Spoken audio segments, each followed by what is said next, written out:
আসসালামু আলাইকুম। যারা যুক্ত হবেন প্রথমে আমাকে একটু কনফার্ম করেন যে ভয়েস ক্লিয়ার আছে কিনা, স্ক্রিন ক্লিয়ার আছে কিনা।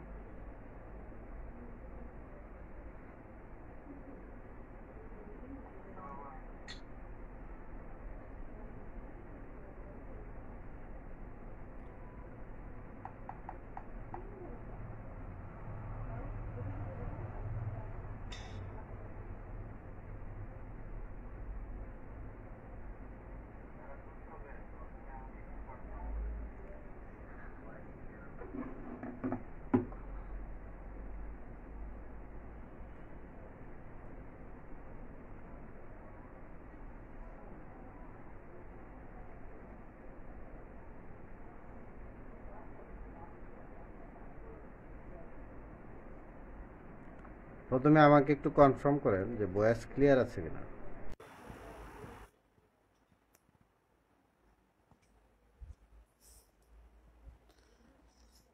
ইম্পর্টেন্ট একটা প্রশ্ন।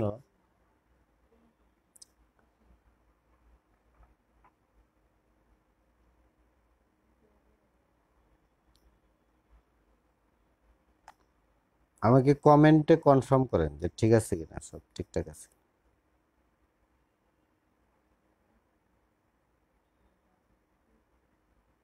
প্রথমে আমাকে একটু কনফার্ম করেন যে ভয়েস ক্লিয়ার আছে কিনা।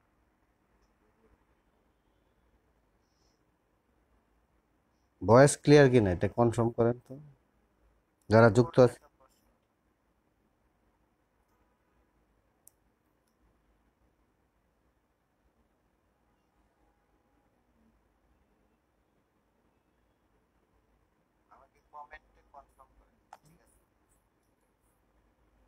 ভয়েস ক্লিয়ার কিনা এটা কনফার্ম করেন শুরুতেই।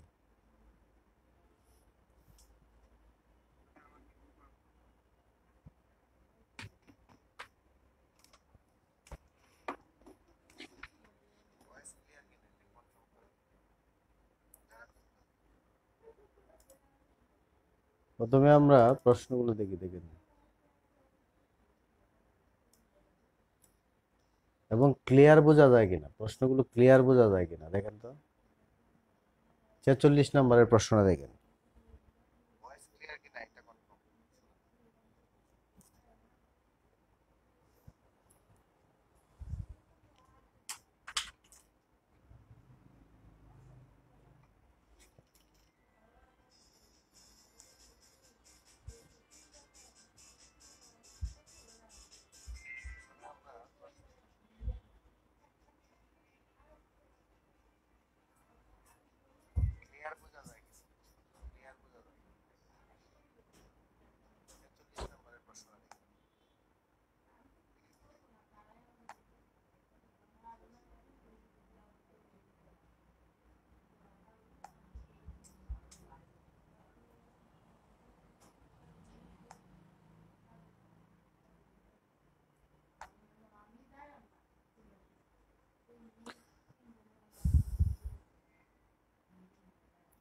দেখেন আমরা প্রথম প্রশ্নটা দেখি দেখেন।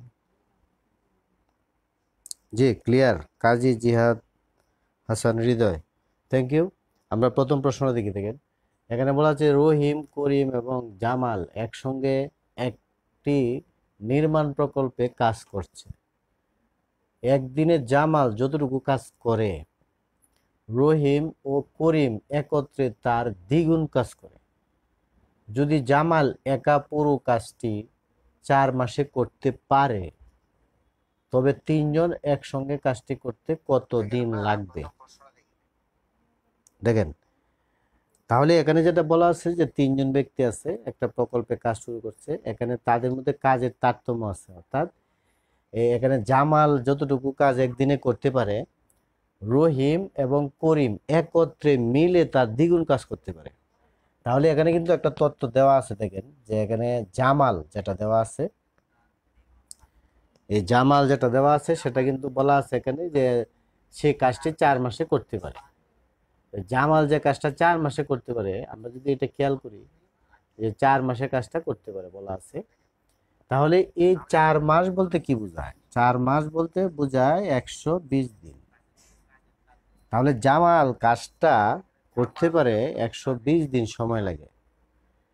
এখন জামাল যদি 120 দিনে কাজটা করতে পারে, তাহলে রহিম এবং করিম তারা জামালের দ্বিগুণ পরিমাণ কাজ করতে পারে দুইজনে একত্রে। তাহলে জামাল যে কাজটা 120 দিনে করবে, রহিম এবং করিম দুইজনে মিলে যেহেতু দ্বিগুণ পরিমাণ কাজ করতে পারে, সেই ক্ষেত্রে তারা অর্ধেক দিনে কিন্তু কাজটা করে ফেলতে পারবে। তার মানে আমরা জামাল যদি 120 দিন হয়, তাহলে রহিম আর করিম এই দুইজনে 2 মাসে জামালের সমান কাজ করতে পারবে, অর্থাৎ 60 দিনে দুইজনে মিলে যে কাজটা করবে, আর জামাল 120 দিনে এই কাজটা করবে। ব্যাপারটা এরকম। এখন এখানে যেটা বলা আছে সেটা হচ্ছে তিনজন একসাথে যদি কাজ করে তাহলে এই কাজটা কত দিনে শেষ হবে। এই টাইপের কাজ সংক্রান্ত যে গণিতগুলো আছে, 2 জন অথবা 3 জন 4 জন এরকম টাইপের যে গণিতগুলো আছে, আমরা প্রথমে যদি জানতে পারি যে প্রত্যেকের কত দিন লাগে, তাহলে আমরা একটা শর্টকাট সূত্র ইউজ করতে পারি এমসিকিউর ক্ষেত্রে। তাহলে এখানে আমরা যেটা জানলাম, জামাল যেহেতু এখানে 4 মাসে কাজটা করতে পারে, তার মানে তার দিন লাগবে 120 দিন, যেহেতু 1 মাস সমান 30 দিন। আর এখানে রহিম এবং করিম জামাল যে কাজটা করতে পারে একদিনে, তারা দুইজনে মিলে এই কাজটা দ্বিগুণ করতে পারে। তার মানে জামালের যে কয়দিন লাগবে তার অর্ধেক কয়দিন লাগবে কিন্তু রহিম এবং করিমের। তার মানে 120 দিনের অর্ধেক হচ্ছে 60 দিন। তার মানে আমরা একজনে 2 জন ব্যক্তি, এটা হচ্ছে জুট, তারা দুইজনে জুটবদ্ধভাবে কাজ করবে, তাদেরকে আমরা একজন মনে করব, আর জামালকে আমরা একজন মনে করব। তার মানে করিম এবং রহিম করবে 60 দিনে এবং জামাল করবে 120 দিনে। তার মানে আমরা পেয়ে গেলাম আলাদাভাবে যে 120 দিন এবং 60 দিন। এখন 2 জনের কথা যদি উল্লেখ থাকে, এই টাইপের যে গণিতগুলো, এই গণিতগুলো এইভাবে করা যায় যে x y by x plus y, অর্থাৎ এখানে এক্স হচ্ছে একজনের কাজ, ওয়াই হচ্ছে আরেকজনের কাজ, অর্থাৎ একজন যত দিনে করবে সেটা হচ্ছে এক্স, আর দ্বিতীয় জন যত দিনে করবে সেটা হচ্ছে ওয়াই। এখন আমরা যদি এইটাকে এক্স মনে করি আর এটাকে ওয়াই মনে করি, এখন যদি আমরা মানটা বসাই দিই, তাহলে 2 জনে একত্রে, অর্থাৎ 2 জন বলতে এখানে কি বোঝায়, রহিম এবং করিম, এরা কিন্তু 2 জনে একত্রে কাজের কথা এখানে উল্লেখ আছে। আমরা আমরা এই 2 জনকে একজন মনে করব, ব্যাপারটা এরকম। এখন যদি আমরা একটা মান বসাই দিই, তাহলে কিন্তু উত্তরটা চলে আসবে। দেখেন এখানে আসবে 120 যোগ 60, মানে উপরে গুণ হবে নিচে যোগ, ঠিক আছে। এখন যদি আমরা ক্যালকুলেশন করি 120 গুণ 60, আর নিচে আসবে 180, যদি আমরা 60 দ্বারা 180-কে ভাগ করি 3 হবে, আর 3 দ্বারা যদি 120-কে ভাগ করি তাহলে আমরা 40 পাবো। অর্থাৎ তারা যদি একত্রে কাজটা করে তাহলে 40 দিন সময় লাগবে। এটা হচ্ছে এই প্রশ্নের উত্তর। এখানে প্রশ্নের যে মূল বিষয়টা ছিল এইটাই, যেখানে বলা ছিল 3 জনের ব্যক্তি, 3 জনের নাম উল্লেখ করা আছে, কিন্তু কাজটা করছে রহিম এবং করিম একত্রে। এই জন্য আমরা রহিম এবং করিম যেটা করছে সেটাকে আমরা একক ব্যক্তি হিসেবে কাউন্ট করলাম। রহিম এবং করিম মিলে হচ্ছে একজন, আর জামাল হচ্ছে আরেকজন। তার মানে 2 জনের কাজের ক্ষেত্রে আপনারা এইভাবে একত্রে কাজ করার ক্ষেত্রে যে বিষয়টা আসে, এটা আমরা এইভাবে সূত্রের মাধ্যমে করে নিতে পারি। অর্থাৎ শুধুমাত্র আমাদের দিনের সংখ্যাটা জানা থাকলেই হবে। তারপরে x y by x plus y, আমরা এখানে একজনের দিনকে এক্স ধরবো, আরেকজনের দিনকে ওয়াই ধরবো, ধরে এখানে বসায় দিব। তারপরে 2 জনে একত্রে মিলে যে কাজটা করতে পারবো, অথবা 3 জনের ক্ষেত্রে ওই টাইপের প্রশ্ন আসে তখন এক্স ওয়াই জেড হবে এরকম। আমি পরবর্তীতে আলোচনা করব যদি এরকম কিছু থাকে। আশা করি এটা ক্লিয়ার। এখন আমরা পরের গণিতটা যাই। এখানে আমি প্রশ্নটা দেখলাম যে অতি ইম্পর্টেন্ট একটা প্রশ্ন, এই জন্য আমি প্রশ্নটা হাতে নিলাম আজকে। তারপরে দেখেন 46-এর যে গণিতটা আছে এটা কিন্তু সমাধান, এখানে এক্স এর মান মানে নির্ণয় করতে বলা আছে। এই টাইপের গণিতগুলো কিন্তু সবসময় পরীক্ষায় আসে, এরকম না হঠাৎ করে চলে আসে। যদি এরকম করে চলে আসে তাহলে আপনার বুঝতে অসুবিধা হবে। এখানে দেখেন, এখানে একটা 47-এর যে গণিতটা দেওয়া আছে, এখানে দুইটা ইকুয়েশন আছে, একটা হলো এ এক্স আর একটা হলো এ এক্স প্লাস বি ওয়াই সমান এ মাইনাস বি। এটা হচ্ছে একটা ইকুয়েশন। আরেকটা ইকুয়েশন দেওয়া আছে যে B x minus A y equal to A plus B. এখানে আপনাকে এক্স এর মান নির্ণয় করতে বলা আছে, এক্স এর মান। ঠিক আছে, এটা অপশন টেস্ট করে আপনি উত্তর নির্ণয় করতে পারবেন না। ঠিক আছে, এখানে এই সুযোগটা নাই। তাহলে এই টাইপের গণিতগুলোর ক্ষেত্রে আপনি খুব সহজ ওয়ে কি করতে পারেন, এটার উত্তর নির্ণয় করতে পারেন। কিভাবে দেখেন, এটার জন্য আপনাকে যে কাজটা করতে হবে, যেহেতু আমি এক্স এর মান নির্ণয় করব, এই জন্য অপনয়ন একটা পদ্ধতি আছে, যে সমাধান প্রক্রিয়ার অপনয়ন পদ্ধতিটা যদি অ্যাপ্লাই করেন তাহলে গণিতটা আপনি কয়েক সেকেন্ডে উত্তর নির্ণয় করতে পারবেন। অপনয়ন পদ্ধতিটার যে বিষয়টা সেটা হচ্ছে এক্স এবং ওয়াই যে চলক দেওয়া থাকবে এর সহগগুলো সেম করা। যেহেতু আপনি এখানে এক্স এর মান নির্ণয় করবেন, প্রশ্নে এক্স এর মান নির্ণয় করতে বলা আছে, সেই ক্ষেত্রে আপনি ওয়াই এর সহগ সেম করে ফেলবেন। এখন এখানে যে সমীকরণ জোটটা দেওয়া আছে, এখানে বি ওয়াই আছে আর এখানে আছে এ ওয়াই। এখন আমি যদি এখানে যে ওয়াই এর যে সহগ, এটা যদি আমি মিলাইতে যাই, মানে সেম করতে যাই, তাহলে আমি এখানে যে এ আছে, এ দ্বারা এটাকে গুণ করে ফেলবো, তাহলে এখানে এ বি ওয়াই হয়ে যাবে। আর এখানে যে বি আছে, এই বি দ্বারা আমি 2 নংকে গুণ করে ফেলবো, তাহলে এখানে এ বি ওয়াই হয়ে যাবে। তখন আমি দুইটা সমীকরণ যদি যোগ করি, তাহলে এখান থেকে ওয়াইটা ভেনিশ হয়ে যাবে, এক্স এর মানটা চলে আসবে। এজন্য আপনি এখানে এইভাবে মনে রাখতে পারেন যে এটা হচ্ছে 1 নং আর এটা হচ্ছে কি 2 নং। এগুলো আপনি দ্রুত গতিতে করে ফেলবেন। এখানে যে বিষয়টা করবেন, আপনি 1 নংকে কি দ্বারা গুণ করবেন, এ দ্বারা গুণ করবেন। যদি আপনি 1 নংকে এ দ্বারা গুণ করেন, তাহলে এখানে হবে এ স্কোয়ার এক্স, আর এখানে হবে এ বি ওয়াই, আর এখানে হবে এ স্কোয়ার, আর এখানে হবে এ বি। আমরা কোনো সমীকরণকে কোনো অক্ষর বা সংখ্যা দ্বারা গুণ করব মানে কি, উভয় পক্ষে প্রত্যেকটা পদকেই গুণ করতে হবে। তার মানে আমরা এখানে 4টা পদ, দুইটা পদ হচ্ছে বাম পক্ষে, 2টা পদ হচ্ছে ডান পক্ষে। তার মানে আমি যেহেতু এটাকে এ দ্বারা গুণ করলাম প্রথম সমীকরণটাকে, তার মানে প্রত্যেকটার সাথে এ দ্বারা কি করতে হবে, গুণ করতে হবে। এখন দ্বিতীয় সমীকরণটাকে আমি কি করব, দ্বিতীয় সমীকরণটাকে আমি বি দ্বারা গুণ করব।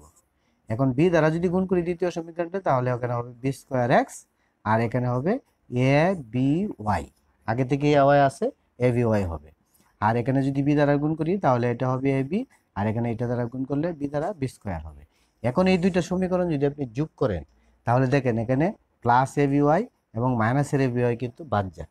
আমি যেহেতু যোগ করব, এই জন্য এই দুইটা পাশাপাশি লিখবো, অর্থাৎ এ স্কোয়ার এক্স লিখবো, আর এখানে লিখবো বি স্কোয়ার এক্স। আর এই পাশে দেখেন বি স্কোয়ার, সরি, এই পাশে দেখেন এই যে এস এ বি মাইনাসে আছে আর এ বি আছে প্লাসে, এটা বাদ যাবে। তার মানে এখানে থাকবে এ স্কোয়ার, আর এখানে থাকবে কি বি স্কোয়ার। এখন আমি এখান থেকে যদি এক্স কমন নিয়ে ফেলি, তাহলে কিন্তু এখানে থাকবে এ স্কোয়ার এবং এখানে থাকবে কি বি স্কোয়ার থাকবে। আর এখানে ডান পক্ষে দেখেন এ স্কোয়ার প্লাস বি স্কোয়ার আছে। এখন যদি আমরা পক্ষ চেঞ্জ করে ফেলি, পক্ষ চেঞ্জ করে ফেললে কিন্তু দেখেন কাটা যাবে উভয় পক্ষে, যে এক্স এর মানটা আসবে 1। অর্থাৎ এই পাশে যেহেতু দেওয়া আছে এ স্কোয়ার প্লাস বি স্কোয়ার, আর নিচে দেওয়া আছে এ স্কোয়ার প্লাস বি স্কোয়ার, এই পাশে থেকে এ স্কোয়ার প্লাস বি স্কোয়ারটা যেহেতু গুণ আকারে আছে ভাগ হয়ে যাবে। অর্থাৎ এ স্কোয়ার প্লাস বি স্কোয়ারকে এ স্কোয়ার প্লাস বি স্কোয়ার দ্বারা ভাগ করলে 1 হবে। এটা হচ্ছে এই প্রশ্নের উত্তর, অর্থাৎ 3 নং যে অপশনটা সেটা। এটা হচ্ছে অপনয়ন। অর্থাৎ এই টাইপের গণিতগুলো সবসময় জব পরীক্ষা আসে এরকম কিন্তু হয় না। যখন চলে আসবে তখন কিন্তু আপনার এগুলো উত্তর করতে সমস্যা হবে। তাহলে অপনয়ন যে সমাধান করলাম, যে এটা অপনয়ন পদ্ধতিতে করলাম, অপনয়ন পদ্ধতিটা কি, আপনি এক্স এর অথবা ওয়াই এর সহগগুলো সেম করবেন যে কোনো একটার। যেহেতু আমার সুবিধা হচ্ছে এক্স এর মান বের করবো, এজন্য আমি ওয়াই এর সহগগুলো এক করে ফেললাম।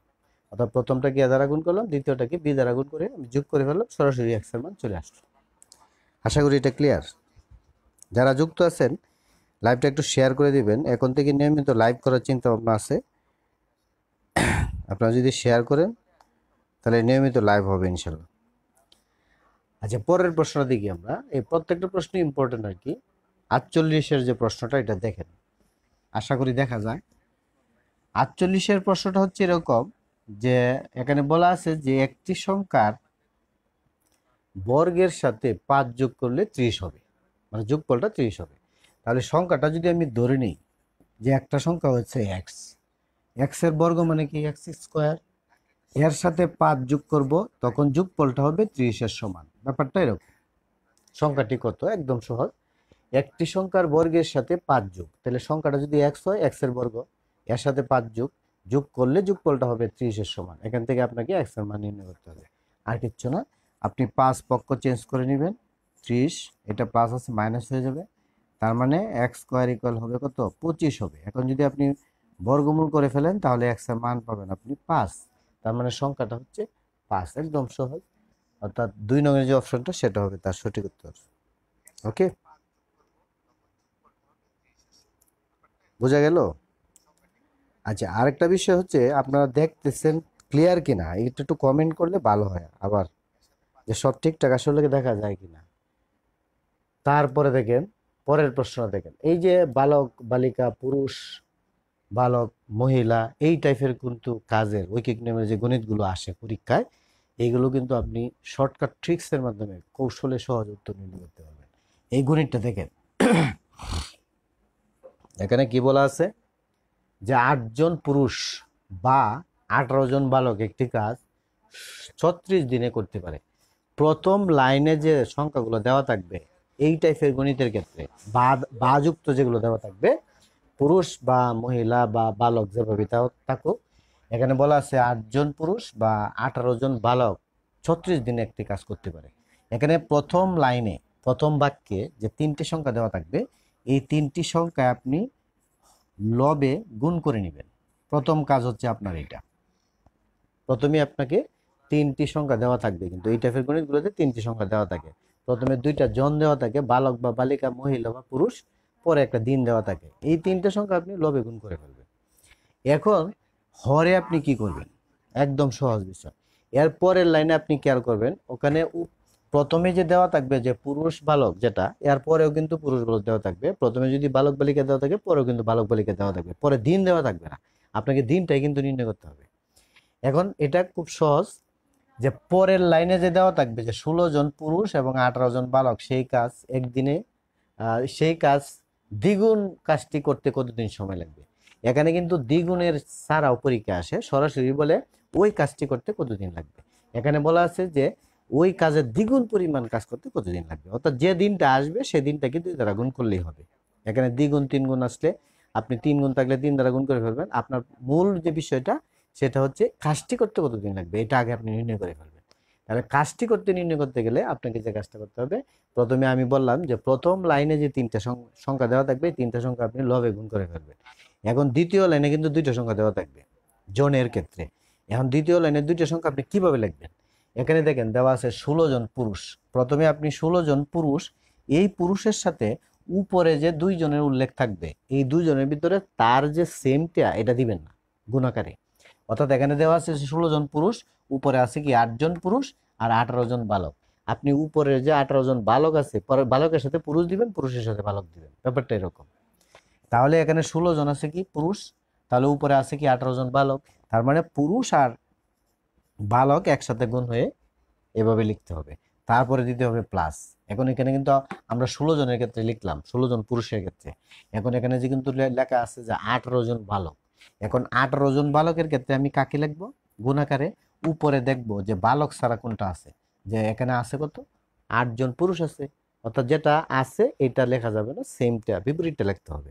তার মানে 18-র সাথে লিখবো এটা। অর্থাৎ নিচে হরে যে কাজটা করতে হবে, যে পরবর্তী লাইনে যে 2টা সংখ্যা দেওয়া থাকবে, পুরুষেরটা লিখতে হবে বালকের সাথে গুণ আকারে, আর বালকেরটা লিখতে হবে পুরুষের সাথে গুণ আকারে। এখানে যেটাই দেওয়া থাকে আর কি, পুরুষ মহিলা বালক বালিকা যেভাবে দেওয়া থাকে, এটার ঠিক অপোজিটটা যেটা অন্যটা দেওয়া থাকবে সেটা গুণ আকারে আমরা যোগ করে ফেলবো। এখন যদি আপনি এটাকে সমাধান করে ফেলেন, তাহলে কাজটা করতে কত দিন লাগবে সেটা চলে আসবে। যেহেতু এখানে বলা আছে যে দ্বিগুণ করতে, কাজটার দ্বিগুণ করতে কতদিন লাগবে, তার মানে এইটাকে যদি আপনি 2 দ্বারা গুণ করেন তাহলে সরাসরি রেজাল্টটা চলে আসবে, অর্থাৎ দ্বিগুণ পরিমাণ কাজ করতে কতদিন লাগবে এটা চলে আসবে। এখন দ্রুত গতিতে অ্যানালাইসিস ক্যালকুলেশন করে যদি এটা উত্তর নির্ণয় করতে পারে, তাহলে আপনি গণিতের উত্তরটা এবং এই সিস্টেমটা যদি আপনার জানা থাকে যে এইভাবে এই টাইপের গণিতগুলো উত্তর নির্ণয় করতে হয় এমসিকিউ পরীক্ষার ক্ষেত্রে, তাহলে এখানে যদি আমরা খেয়াল করি যে আমরা বীজগণিতে যেরকম ভাবে কমন নিই, এই কাজটা যদি এখানে করি ফেলি, গণিতটা কিন্তু আরো সহজ হয়ে যায়। দেখেন এখানে কিন্তু 2টা অংশ আছে, এর মধ্যে 18 কিন্তু কমন যায়, 2টার মধ্যে 18 আছে। তাহলে গণিতটারে আমি জটিল পর্যায়ে না নিয়ে, অর্থাৎ আপনি যদি এখানে গুণ করেন 16 18 বড় একটা সংখ্যা হয়ে যাবে, 18 আর 8 গুণ করলে বড় সংখ্যা হয়ে যাবে, আপনি 18 কমন নিয়ে ফেলবেন, তাহলে অঙ্কটা গণিতটা আরো সহজ হয়ে যাবে। তার মানে এখানে থাকবে কত 16 থাকবে, আর এখানে থাকবে কত 8 থাকবে, আমি 18 কমন নিয়ে ফেললাম। ওকে, আর এখানে উপরে যে সংখ্যাগুলো আছে এগুলো গুণ করা যাবে না, এগুলো এইভাবে লিখতে হবে। এখন আপনি ক্যালকুলেশন করে ফেলবেন। 18 দ্বারা যদি আপনি 34কে ভাগ করেন 2 হবে। ওকে, আর এখানে যদি আমরা যোগ করি তাহলে 24 পাবো। আর 8 গুণ 8, 18 গুণ আর 2 গুণে কত হবে 4 হবে। এই যে ক্যালকুলেশনগুলো এগুলো বাসায় প্রচুর প্র্যাকটিস করতে হবে, তাহলে আপনি পরীক্ষা হলে দ্রুত গতিতে উত্তর নির্ণয় করতে পারবেন। এখন আমি যদি এটা দ্বারা ভাগ করি বলি 8 দ্বারা 24কে, 3 8 কত হবে 24 হবে। আর 3 দ্বারা যদি 18কে ভাগ করি 6 হবে। আর 6 দ্বারা যদি 4কে গুণ করি বলি 4 6 কত হবে 24 হবে। তার মানে এই যে গণিতের ক্ষেত্রে যে দ্বিগুণ পরিমাণ যদি কাজ করতে হয় তাহলে 24 দিন সময় লাগবে। আর যদি শুধুমাত্র বলা হইতো যে কাজটি করতে কতদিন লাগবে, তার মানে 12 দিন হইতো। ব্যাপারটা এরকম। আশা করি ক্লিয়ার। আর এই গণিতগুলো আপনারা চাইলে স্ক্রিনশট নিতে পারেন। আর এই প্রশ্নটা পুরোপুরিটা আপনারা যদি চান পরে আমি দিয়ে দিব। আর এই প্রশ্নটা আপনারা পাবেন, এটা 14 তারিখ ফেব্রুয়ারিতে অনুষ্ঠিত হয়েছিল প্রশ্নটা। এটা খুবই ইম্পর্টেন্ট একটা প্রশ্ন, এই জন্য আমি এটা দেখাইলাম আপনাদের। আচ্ছা, আমরা পরে যাব, পরের প্রশ্নগুলোতে যাব গণিতের। ওকে, পরের প্রশ্নে যাব। প্রত্যেকটা গণিত ইম্পর্টেন্ট, এখানে অনেকগুলো গণিত ছিল, 15টা গণিত আছে, প্রত্যেকটা গণিত ইম্পর্টেন্ট। এখানে বেসিক সহ আমি আলোচনা করবো। এই যে গণিতটা দেখেন 57 যে গণিতটা, আশা করি দেখা যায়। 57 নংয়ের যে গণিতটা, এই গণিতটা হচ্ছে যে একটি রাস্তার পাশে একটি সারিতে 55টি গাছ লাগানো আছে। একটি গাছ থেকে আরেকটি গাছের দূরত্ব 10 মিটার। প্রথম এবং শেষ গাছের মধ্যে দূরত্ব কতটুকু? অর্থাৎ গাছগুলো লাগানো আছে এরকম ভাবে, প্রথম এবং শেষ যে গাছটা, এই দুইটার মধ্যে দূরত্ব কতটুকু, এটা আমাদের কি করতে হবে, নির্ণয় করতে হবে। প্রত্যেকটা গাছ 10 মিটার পরে পরে আছে। এখন 10 মিটার পরে পরে যেহেতু আছে, আপনি প্রথমেই যে কাজটা করবেন, টোটাল গাছ আছে কয়টা? 55টা গাছ আছে। তাহলে 55টাকে আপনি 10 দ্বারা গুণ করে ফেলেন, আপনি যেটা পাবেন সেটা হচ্ছে 550 মিটার। কিন্তু এটা কিন্তু দূরত্ব নির্দেশ করে না 550 মিটার। এটার কারণটা কি? কারণটা হচ্ছে এখান থেকে আপনাকে একটু মাইনাস করতে হবে, 10 মাইনাস করে ফেলতে হবে। এখন 10 কেন মাইনাস করবেন এটা কিন্তু আমরা অনেকে বুঝি না। 540 মিটার হবে প্রথম গাছ এবং শেষ গাছের দূরত্ব। এটার কারণ কি? কারণটা হলো সিম্পল একটা উদাহরণ। আপনি যদি তিনটা গাছের চিন্তা করেন, তাহলে তিনটা গাছের ক্ষেত্রে কিন্তু 2টা 10 আসবে এখানে। কারণ একটা গাছ তো আরেকটা গাছের 10 মিটার পরে পরে কি হবে, লাগানো হবে, তাই না? এইভাবেই তো লাগানো আছে। তাহলে তিনটা গাছের ক্ষেত্রে যদি আমরা চিন্তা করি, তাহলে 3 দ্বারা যদি আমরা 10কে গুণ করে ফেলি, যেহেতু প্রত্যেকটা গাছ 10 মিটার পরে পরে থাকবে, তাহলে কিন্তু এখানে 30 মিটার আসে। কিন্তু প্রকৃতপক্ষে এখানে কত মিটার? 20 মিটার, মানে 10 মিটার কম। অর্থাৎ এখানে শেষ যে অবস্থানটা সেটা আপনাকে মাইনাস করতে হবে। অর্থাৎ দুইটা গাছের যে মধ্যবর্তী একটা দূরত্ব আপনাকে মাইনাস করতে হবে। এটা এখান থেকেই বোঝা যায় যে 3টি গাছ হইলে তার দূরত্ব হয় 20 মিটার, 4টা গাছ হলে দূরত্ব হবে 30 মিটার। তার মানে গাছের সংখ্যার সাথে যখন আমরা তাদের দূরত্বটা গুণ করে ফেলবো, তখনই কিন্তু মাইনাস করে নিতে হবে একটা থেকে আরেকটা গাছের দূরত্বের পরিমাণ। তখন কিন্তু তাদের প্রথম এবং শেষ যে গাছ দুইটা থাকবে এটার দূরত্বটা চলে আসবে। আর নইলে কিন্তু এটার দূরত্ব আসবে না, আর 10 মিটার বেশি চলে আসবে। ব্যাপারটা এরকম। আশা করি এটা ক্লিয়ার। এই টাইপের প্রশ্ন আসে। তারপরের প্রশ্ন দেখেন, অনুপাত রিলেটেড প্রশ্ন, একদম সহজ প্রশ্ন।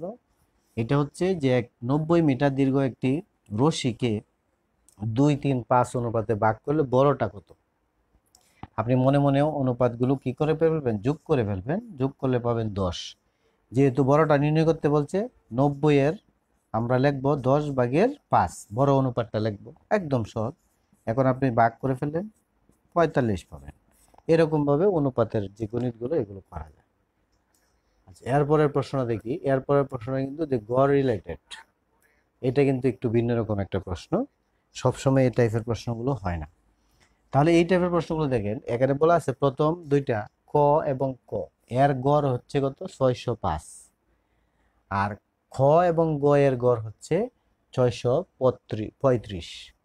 পরবর্তীতে ক এবং ঘ এর গড় হচ্ছে 620।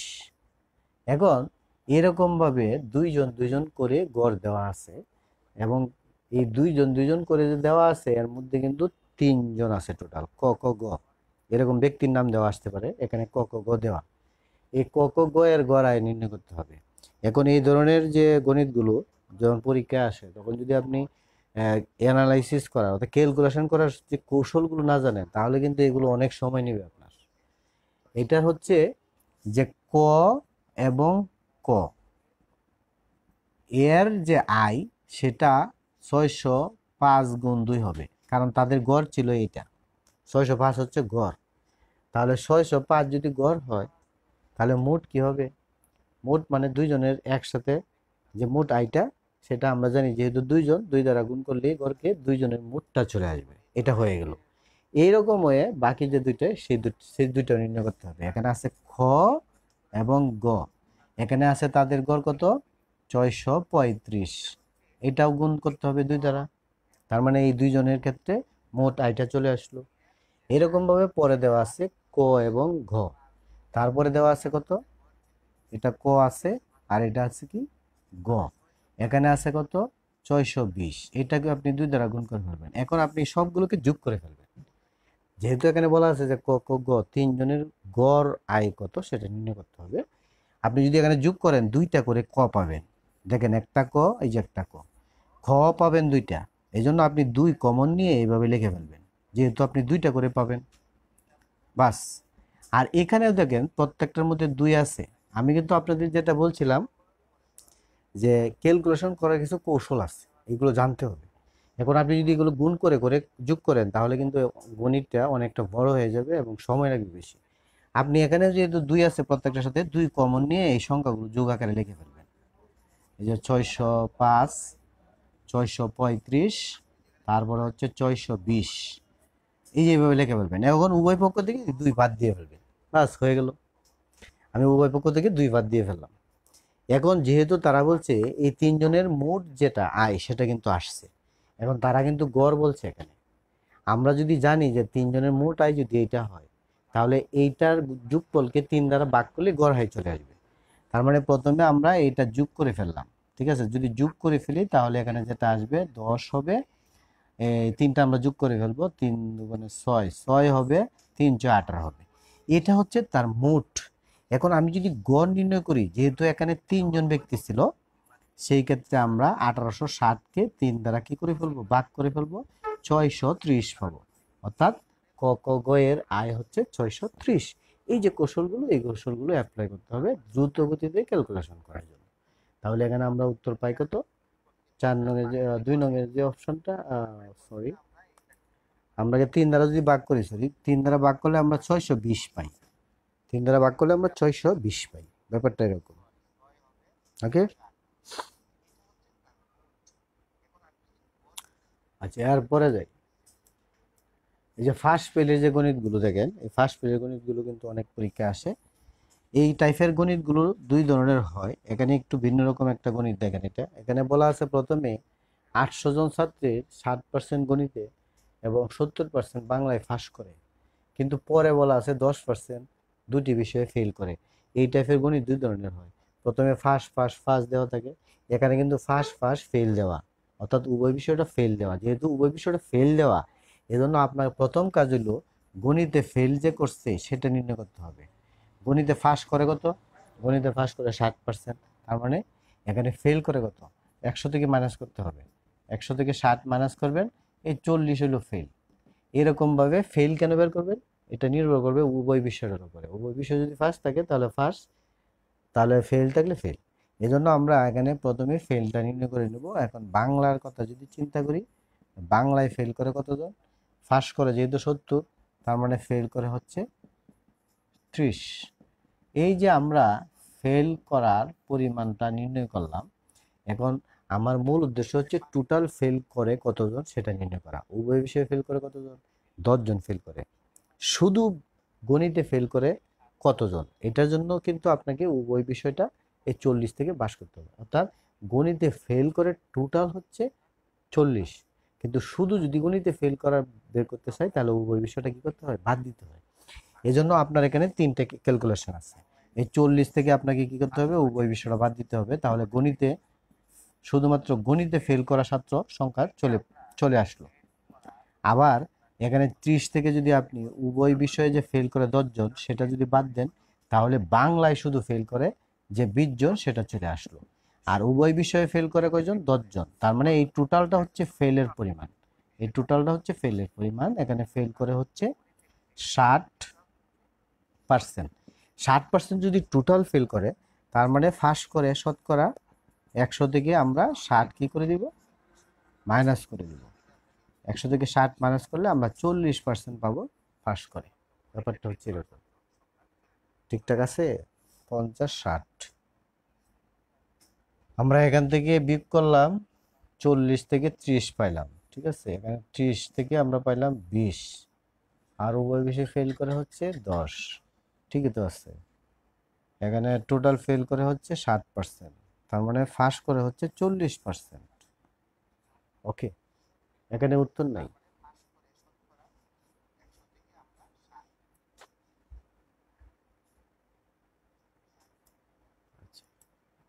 এখন এখানে প্রশ্নে বলা ছিল শতকরা কতজন শুধু গণিতে ফেল করে। ও সরি, শতকরা কতজন শুধু গণিতে ফেল করে, তাহলে আমার এত বড় করার দরকার নাই।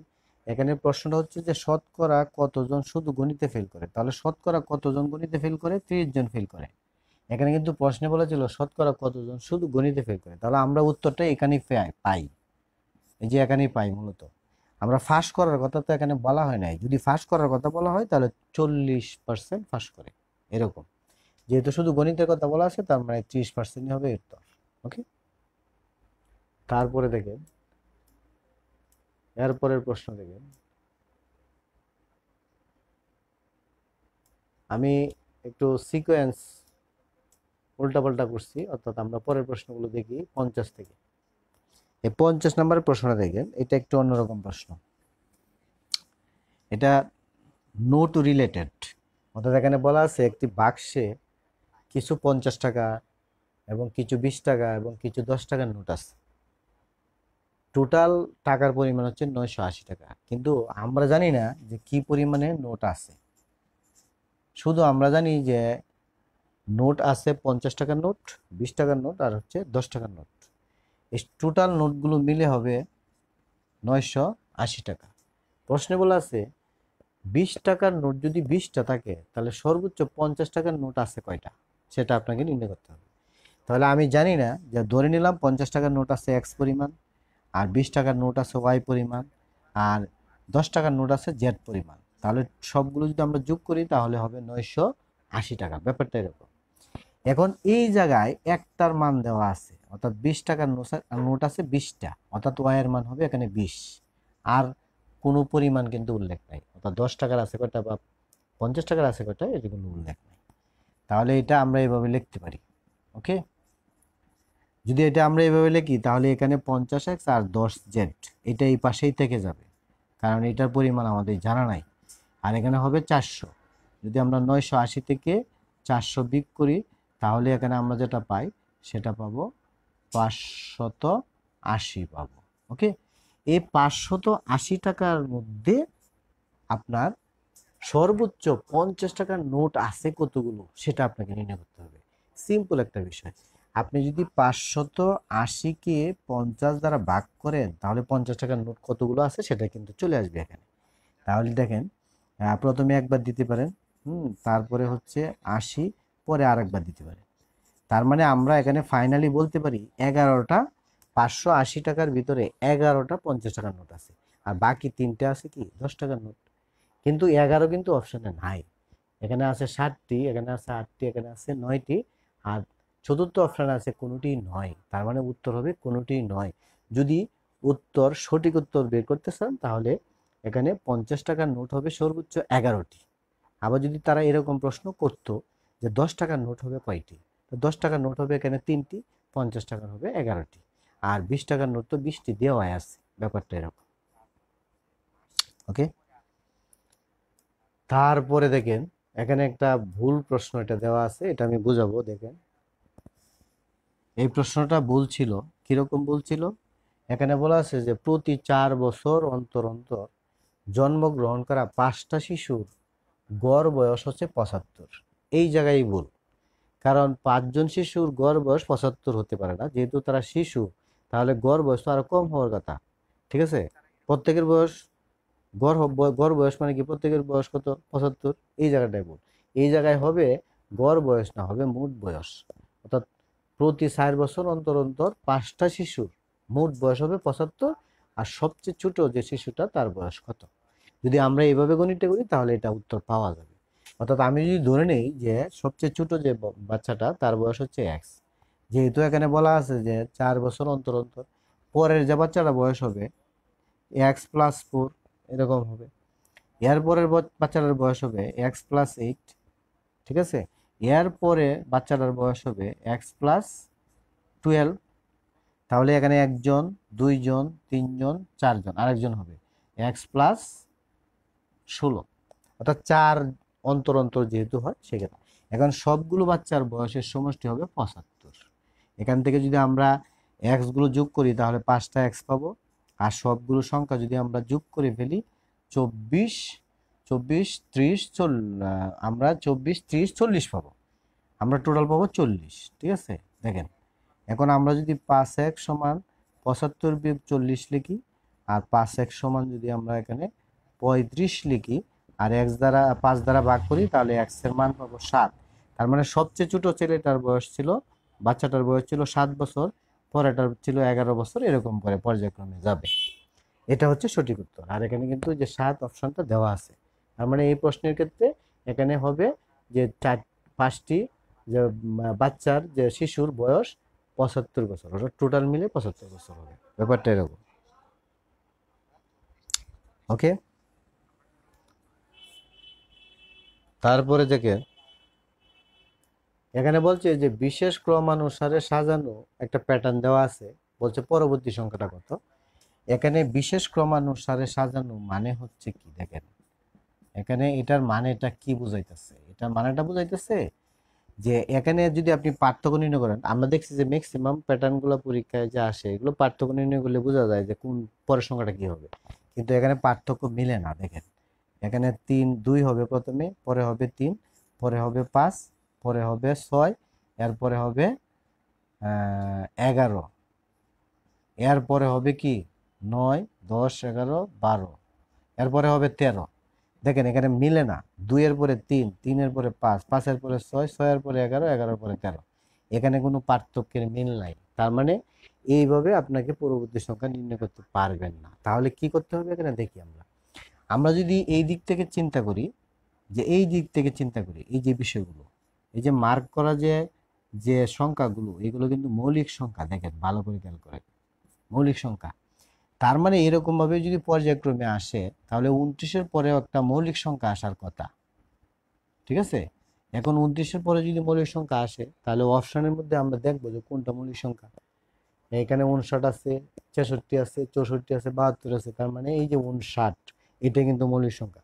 তার মানে এখানে যে বিশেষ যে প্যাটার্নের কথা বলা আছে, এই বিশেষ প্যাটার্ন বলতে এখানে মৌলিক সংখ্যাকে বোঝানো হচ্ছে। যেহেতু 4টে অপশনের ভিতরে 3টি অপশনেই কিন্তু মৌলিক সংখ্যা না, যৌগিক সংখ্যা। যেহেতু একটা অপশনের মৌলিক সংখ্যা, তার মানে এখানে মৌলিক সংখ্যার প্যাটার্ন অনুসারে পরবর্তী প্রশ্নের উত্তর হবে। আশা করি এটা ক্লিয়ার। তারপরে দেখেন এই যে ব্যান্সের যে গণিতটা, এটা বিভিন্ন পরীক্ষা সবসময় দেখা যায় আসে এই গণিতটা। এখানে বলা আছে যে একটা ক্লাসে কিছু সংখ্যক স্টুডেন্ট আছে, মানে ছাত্র আছে, যদি প্রত্যেকটা বেঞ্চে 7জন করে বসানো হয় তাহলে 3টে বেঞ্চ খালি থাকে। ওকে, বেঞ্চের সংখ্যা কিন্তু চেঞ্জ হবে না। এখানে কম করে বসালে ছাত্র দাঁড়ায় থাকবে, যেমন 3জন করে যদি বসানো হয় 6জন দাঁড়ায় থাকবে, আর যদি 4জন করে বসানো হয় তাহলে 3টে বেঞ্চ খালি থাকবে।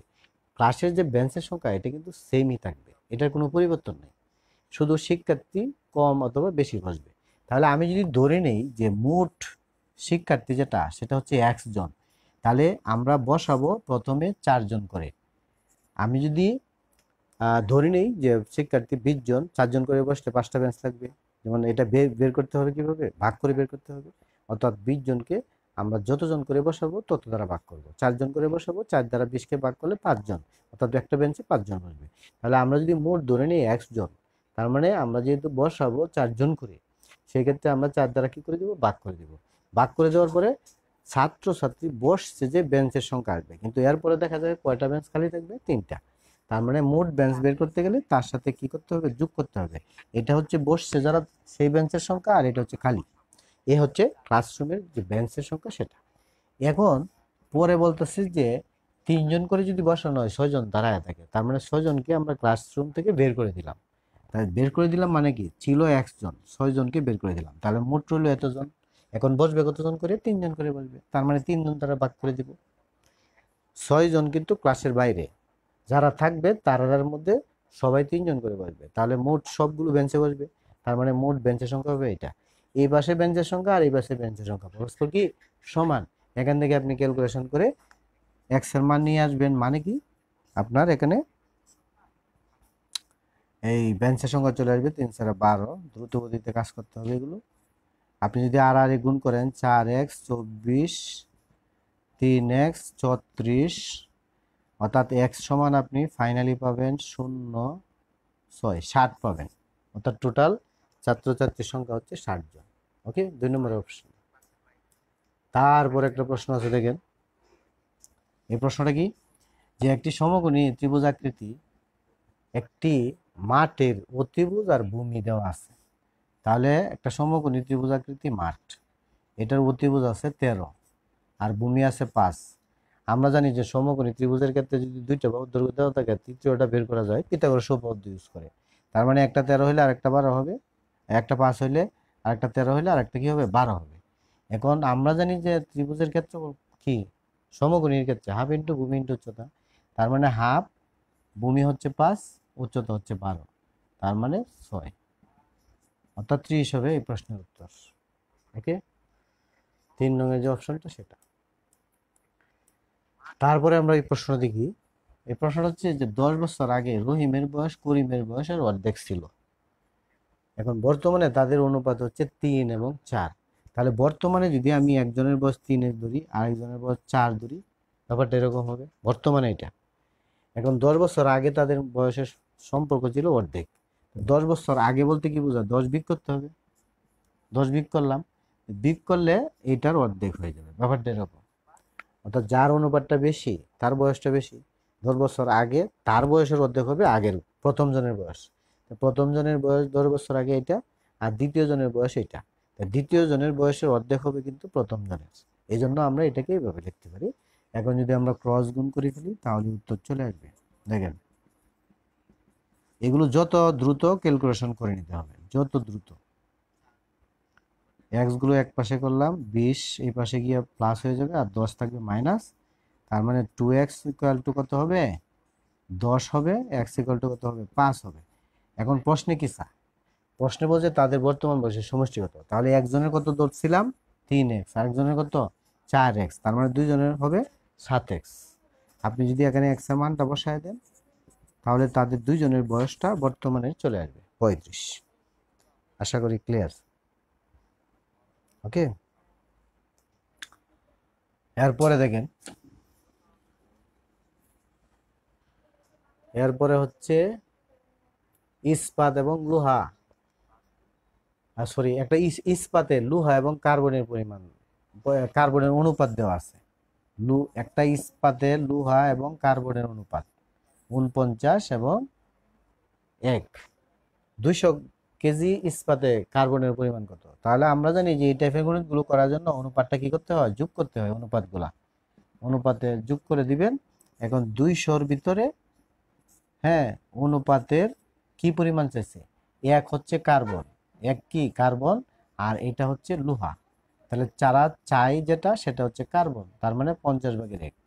আপনি দ্রুতগতিতে ক্যালকুলেশন করে নেবেন, 40 কেজি পাবেন। ব্যাপারটা এরকম। সরি, 0 বাদ 4 কেজি পাবো, 4 কেজি। আচ্ছা, হয়ে গেল। ওকে, এই গণিতগুলো ছিল আর কি মূলত।